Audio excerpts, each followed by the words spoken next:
একবার ভেবে দেখুন তো, আপনি বাদে বা আপনার আশেপাশে মাত্র কয়েকজন বাদে যদি পুরো পৃথিবীর লোক জম্বি হয়ে যায়, তাহলে আপনার অবস্থা কেমন হতে পারে? ভাই রে ভাই, আজকের মুভিটার যদি সম্পূর্ণ এক্সপ্লেনেশন দেখেন তাহলে আপনি ভয় পেতে বাধ্য হবেন, কারণ আজকের মুভিতে এমন কিছু সিন রয়েছে যেগুলো অন্য মুভিতে দেখা যায় না।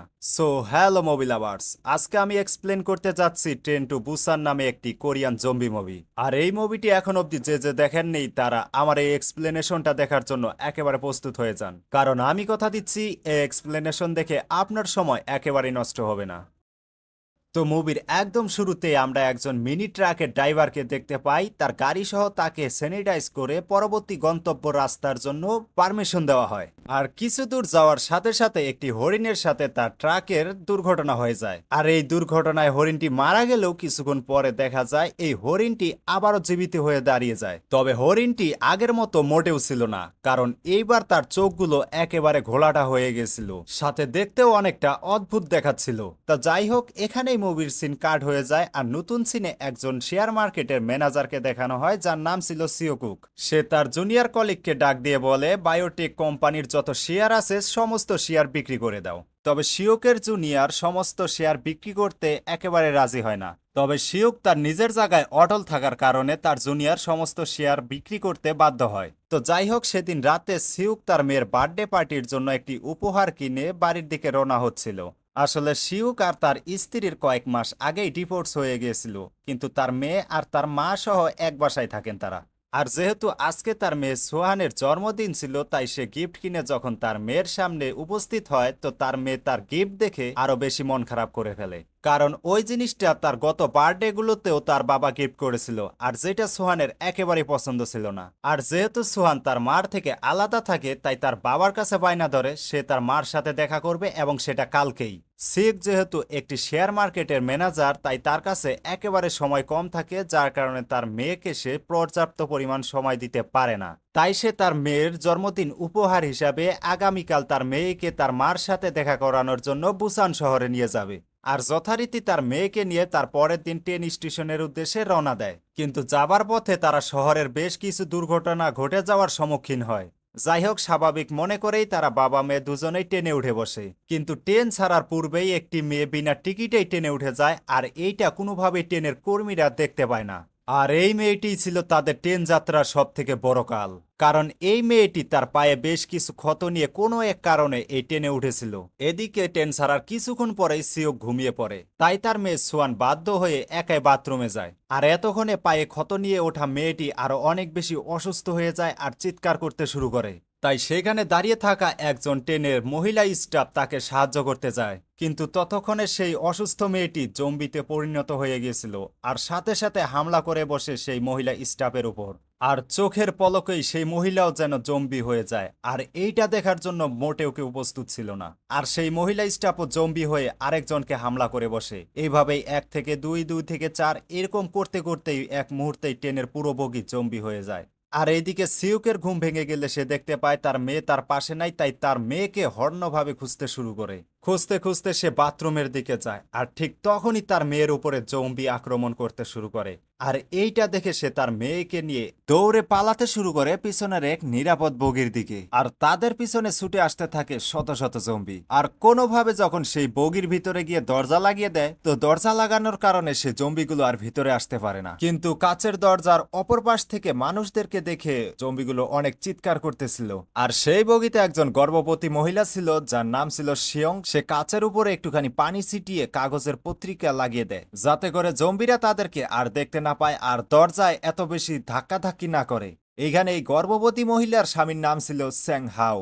যাই হোক, পরিস্থিতি একটুখানি শান্ত হলে ট্রেনের চালক রেডিও কমিউনিকেশনের মাধ্যমে জানায় ট্রেন আসলে বুসান পর্যন্ত নিয়ে যাওয়া সম্ভব নয়। সারা দেশব্যাপী এই ভাইরাসের কারণে ট্রেন দিয়াগু স্টেশন পর্যন্তই যাবে, আর সেইখানে অনেক আর্মি আছে, সুতরাং টেনশন করার কোনো কারণ নেই। তাই এখন তারা ট্রেন নিয়ে যেতে থাকে দিয়াগু স্টেশনের দিকে। কিন্তু পথের মধ্যে ইয়ানসুক নামের একজন ট্রেন যাত্রী কারো সাথে কথা বলে জানতে পারে যে দিয়াগু স্টেশন একেবারে নিরাপদ নয়। আর এই কথোপকথন শিওক শুনে ফেলে। তাই সে তার একজন ক্লায়েন্টকে ফোন দিয়ে জানতে পারে যে সত্যিই দিয়াগো স্টেশন একেবারে নিরাপদ নয়। তখন শিউক বলে, আমি তোমাকে আমার কিছু দামি দামি শেয়ার দিয়ে দিব, তাও তুমি আমাকে দিয়াগো স্টেশন থেকে বের করার ব্যবস্থা করো।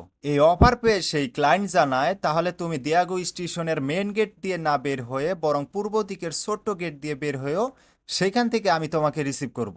এরপর লম্বা জার্নির পর ট্রেন চলে যায় দিয়াগো স্টেশনে। আর যাত্রীরা সেই দিয়াগো স্টেশনে গিয়ে দেখতে পায় পুরো প্ল্যাটফর্ম একেবারে ফাঁকা। তাই যাত্রীরা ট্রেন থেকে নেমে যে যার মতো মেন গেট দিয়ে পালাতে শুরু করে। কিন্তু শিউকো তার মেয়েকে নিয়ে সেই পূর্ব দিকের ছোট্ট গেট দিয়ে বের হতে চায়, কিন্তু তাদের পেছন নেয় এক পাগল লোক। আসলে এই পাগল লোক ট্রেনের ভিতরেই তাদের সমস্ত কথা শুনে নিয়েছিল, আর এখন এক আর্মির লোক তাদের দিকে আসতে থাকে।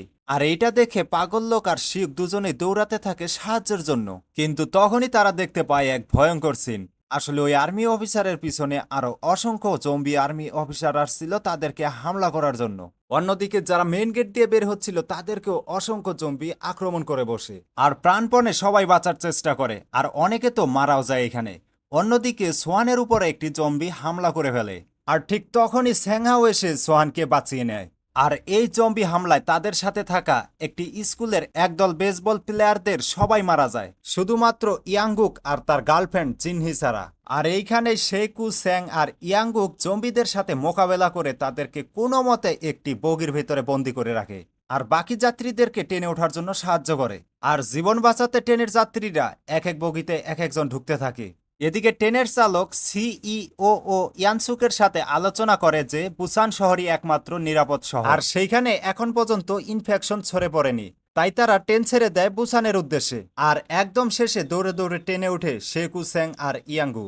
স্যাং তার গর্ভবতী স্ত্রীকে ফোন দিয়ে জানতে পারে শেকুর মেয়ে সোয়ানকে নিয়ে 13 নম্বর একটি বগির বাথরুমে আটকা পড়ে রয়েছে। এদিকে ইয়াংগুক তার গার্লফ্রেন্ড জিমিকে ফোন দিয়ে জানতে পারে সে একটা নিরাপদ বগিতেই রয়েছে আর তার সাথে আরো অনেকেই রয়েছে। তখন ইয়াংগুক বলে, আমরা তোমাদের বগিতে আসতেছি। এদিকে শেকু, স্যাং আর ইয়াংগুক তারা প্রস্তুতি নিতে থাকে 13 নম্বর বগিতে যাওয়ার জন্য। তারা অনেক সাহস নিয়ে সামনে আসা জম্বিদেরকে মেরে সামনে আগাতে থাকে। ঠিক তখনই ট্রেন চলে আসে একটি টানেলের ভিতরে। তখন তারা তিনজনেই একটুখানি খেয়াল করলে দেখতে পায় টানেলের ভিতরে ট্রেন অন্ধকার থাকার কারণে জম্বিরা তাদের উপর কোনো রকম আক্রমণ করছে না। আর এই সুযোগেই তারা দ্রুত পৌঁছে যায় 13 নম্বর বগিতে। এখন তারা স্যাংয়ের গর্ভবতী স্ত্রী, শিওকের মেয়ে আর সাথে একজন বৃদ্ধ মহিলাকে নিয়ে নিরাপদ বগির দিকে এগোতে থাকে। ঠিক তখনই সেই বগিতে থাকা পাগল লোকটিকে বাঁচাতে গিয়ে শেকুক পড়ে যায় জম্বিদের নজরে। তারা দৌড়ে চলে আসে নিরাপদ বগির দিকে, কিন্তু তারা দরজা বন্ধ করার আগেই জম্বিরা হাত পা এবং কি মাথা দরজা দিয়ে ঢুকিয়ে দেয়। স্যাং কোনো মতে তার সমস্ত শক্তি দিয়ে দরজা ধরে রাখে, আর শেউকু লড়াই করছিল জম্বিদের সাথে। এর ঠিক অপর পাশের বগিতেই ছিল সুস্থ মানুষগুলো। তখন ইয়াংগুক চিৎকার করে দরজা খোলার কথা বললেও কেউ কোনো সাড়া দেয় না। উল্টো ইয়াংগুকের গার্লফ্রেন্ড জিমের মুখ চেপে ধরে আর দরজা আরো শক্ত করে বেঁধে দেয়। ইয়াংগুক রাগ হয়ে তার হাতে থাকা বেসবলের ব্যাট দিয়ে দরজায় আক্রমণ করতে শুরু করে এবং নিজেদের জীবন বাঁচানোর শেষ চেষ্টা করতে থাকে। এদিকে এতক্ষণ ধরে দরজা চেপে ধরে থাকা স্যাংয়ের হাতে একটি জম্বি কামড় দিয়ে দেয়। তখন স্যাং তার স্ত্রীর চোখের সামনেই ধীরে ধীরে জম্বিতে পরিণত হতে থাকে। একদম শেষ প্রান্তে এসে ইয়াংগুক অন্য একটি দরজা ভাঙতে সক্ষম হলেও এতক্ষণে স্যাংয়ের ধরে থাকা দরজা ভেঙে জম্বিরা তার উপরে আক্রমণ করতে শুরু করে। কিন্তু স্যাং তার জীবনের শেষ শক্তি দিয়েও আটকাতে থাকে জম্বিদের। এইভাবেই বাঁচিয়ে দেয় তার অনাগত সন্তান এবং স্ত্রীর জীবন। এরপর কোনো রকমে তাদের কয়েকজন নিরাপদ বগিতে পৌঁছাতে পারলেও তাদের সাথে থাকা বৃদ্ধ মহিলাটি আর স্যাং দুজনে জম্বির হাতে মারা যায়। তাই নিরাপদ বগিতে এসেই শেকু সিইওকে ধরে মারতে শুরু করে এবং বলতে থাকে, তোমার জন্যই ওরা দুজন মারা গেল, তুমি যদি একটু আগে দরজা খুলতে তাহলে ওরা মারা যেত না। কিন্তু সিইও ও ইয়াংসুক বুদ্ধি খাটিয়ে ওই কামরার সবাইকে বলে, এরা হয়তো সবাই ইনফেক্টেড, এদেরকে অন্য বগিতে পাঠিয়ে দাও, নালে এরা আমাদেরকে সবাইকে মেরে ফেলবে। তখন ওই বগির সবাই লোক এক হয়ে তাদেরকে সবাইকে ওই বগি থেকে বের হয়ে যেতে বলে। ইয়াংগুকের গার্লফ্রেন্ড জিমি বলে, আমিও তোমাদের সাথে যেতে চাই। এরপর তারা 6 জন মিলে চলে যায় পাশের একটি বগিতে। তবে নিরাপদ বগিতে একজন মহিলাকে দেখে খুবই আপসেট লাগছিল। মূলত এই বগিতে আসার আগে স্যাংয়ের সাথে যে বৃদ্ধ মহিলাটি মারা গিয়েছিল সেই বৃদ্ধ মহিলা ছিল এই মহিলার নিজের আপন বোন। এই মহিলাটি বুঝতে পারে এই বগিতে থাকা স্বার্থপর লোকের কারণেই আমার বোনের সাথে আজকে এই অবস্থা হলো। তাই এই মহিলা এই বগিতে থাকা স্বার্থপর মানুষদের উচিত শিক্ষা দেওয়ার জন্য নিজের হাতেই সে জম্বি ভর্তি বগির দরজা খুলে দেয়। আর মুহূর্তের মধ্যেই এই বগির ভিতরে ঘটে যায় নির্মম হত্যালীলা। আর মারা যায় ওই বগির প্রায় সবাই। হঠাৎ করেই ট্রেনটি থেমে যায়। ট্রেনের চালক ইন্টারকমের সাহায্যে বলে সামনে ট্রেনের লাইন একেবারে নষ্ট হয়ে গিয়েছে, তাই সামনে যাওয়া আর সম্ভব না। তাই আমি বাঁ দিকের একটি ট্রেন নিয়ে বুসানে যাব।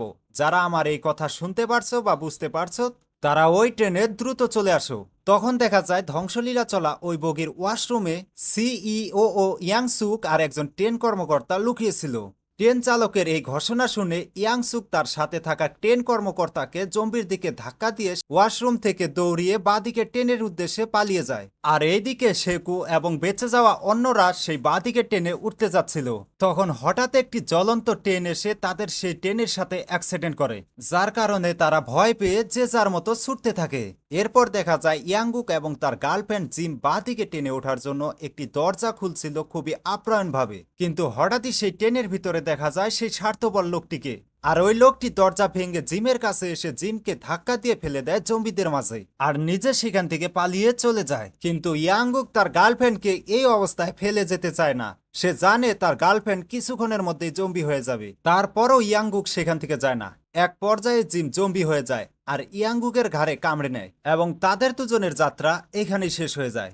এদিকে সেই স্বার্থপর লোকটা নিজেকে জম্বির হাত থেকে বাঁচিয়ে সেই পা দিকে টেনে যাওয়ার জন্য প্রাণপণে চেষ্টা করতে থাকে, কিন্তু লোকটির পা মুচকে রেল লাইনের উপরে পড়ে যায়। এটি দেখে সরল মনে সাহায্য করতে ছুটে আসে ট্রেনের চালক, কিন্তু নিজে একটা জম্বির হাতে কামড় খাওয়ার পরেও ইয়াংসুক মানে স্বার্থপর লোকটি ট্রেনের ড্রাইভারকে ধাক্কা দিয়ে ফেলে দেয় জম্বিদের মাঝে আর নিজে দৌড়তে দৌড়তে বাঁ দিকের সেই চলন্ত ট্রেনে উঠে পড়ে। আর বেচারা ট্রেনের চালক এখানেই মারা যায়। অপরদিকে এখন শিউকোকে দেখানো হয় এখানে তারা চারজন এমন এক জায়গায় আটকা পড়ে রয়েছে যেখানে তাদের উপর পড়ে রয়েছে জম্বি ভর্তি একটি ট্রেন। জীবন হাতে নিয়ে শিউকু কোন রকম তার মেয়ে আর স্যাংয়ের স্ত্রীকে নিয়ে বের হতে থাকে, কিন্তু হঠাৎই সেই জম্বি ভর্তি ট্রেনের কাঁচ ভেঙে তাদের উপরে হাজার হাজার জঙ্গি পড়তে থাকে। আর এইটা দেখে সেই পাগল লোকটি নিজের জীবন উৎসর্গ করে বাঁচিয়ে দেয় বাবা, মেয়ে এবং স্যাংয়ের স্ত্রীকে। আর তারা তিনজন দৌড়ে সেই বুসানগামী ট্রেনকে ধরে ফেলে, কিন্তু জম্বিরা তাদের পিছন কোনোভাবেই ছাড়ে না। একসাথে শত শত জম্বি তাদের পিছন নিতে থাকে। ট্রেনের পিছন ধরে তারা সবাই ঝুলতে থাকে, আর এতগুলো জম্বি একসাথে ঝুলতে থাকায় ট্রেনের স্পিড ধীরে ধীরে কমতে থাকে।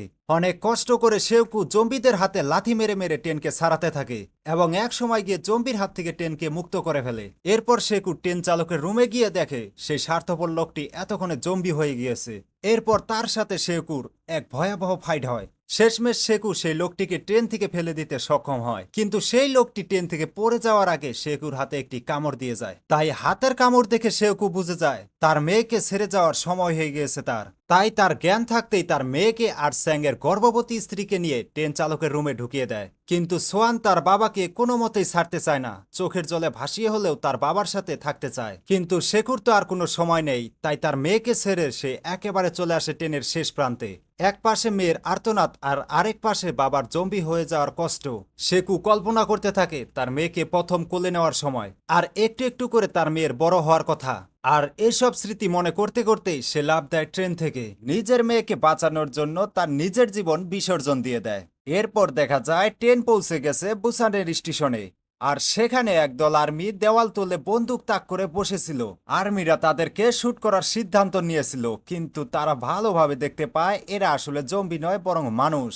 সোহান তার বাবাকে হারানোর ফলে আনমনে গান গেয়ে যাচ্ছিল, আর আর্মিরা তখন তাদেরকে সুস্থ মানুষ বুঝে তাদেরকে সেখান থেকে বাঁচিয়ে নেয়। আর এইখানেই শেষ হয়ে যায় এই মুভির গল্প। তবে ভাইরাস ছড়ানোর দোষটা আমরা সরাসরি সিওককে দিতে পারি। হ্যাঁ, আপনি ঠিকই শুনেছেন, এই গল্পের প্রধান চরিত্রই হচ্ছে এই ভাইরাস ছড়ানোর মূল কারণ। কারণ আপনাদের মনে হয়তো আছে গল্পের শুরুতে এই সিওক একটি কোম্পানির শেয়ার বেচার কথা বলেছিল, আর যেটা তিনি নিজের ইচ্ছায় করেছিল শুধুমাত্র অতিরিক্ত লাভ পাওয়ার কারণে। আর এইখানে যখন সিওক বায়োটেক কোম্পানির সমস্ত শেয়ার বিক্রি করে দেয়, তখন বায়োটেক কোম্পানি একটি বড় লসের সম্মুখীন হয়। আর এই কোম্পানিটি তখন একটি ভয়ানক ভাইরাস নিয়ে কাজ করছিল, আর এত বড় লসের কারণে সেই কোম্পানি তাদের ভাইরাসের সেফটি ডিপার্টমেন্টে তেমন একটি অর্থ ব্যয় করতে পারেনি, আর যার কারণে তাদের ভাইরাস লিক হয়ে যায়, যেটি কিনা সেই মিনি ট্রাক ড্রাইভারকে বোঝানো হয়েছিল, আর তার গাড়ি সহ তাকে স্যানিটাইজ করা হয়েছিল। মুভির শুরুতে যে হরিণটিকে দেখানো হয় যেটি মরে যাওয়ার পর আবারও বেঁচে ওঠে, আর সেটিও ছিল জম্বি ভাইরাসের কারণে। সো এখন আপনি দোষ কাকে দিবেন, সেই বায়োটেক কোম্পানিকে নাকি সিওককে, তা অবশ্যই কমেন্ট করে জানান। আর এই ধরনের মুভি এক্সপ্লেনেশন পাওয়ার জন্য অবশ্যই চ্যানেলটিকে সাবস্ক্রাইব করে যাবেন।